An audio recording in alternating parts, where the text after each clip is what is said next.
Scéalta, the Irish word for stories.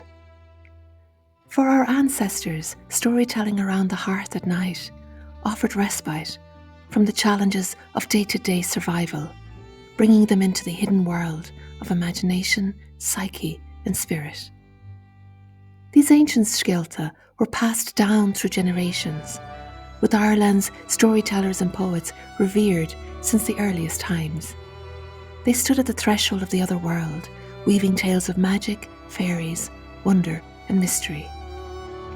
My father recalls a childhood in Connemara before electrification. The village storyteller visited at night, and the people from the village gathered around the fire to hear Scéalta of heroes in the other world. The storyteller had the prized seat beside the fire, and the tales were full of fascination and fear.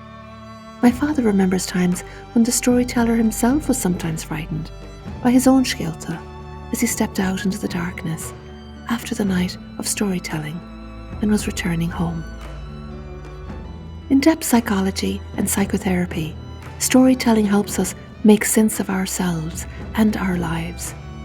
Just as our ancestors wove meaning through myth, we too piece together the stories, Scéalta, of our own journeys to support us to find meaning and a deeper understanding of self.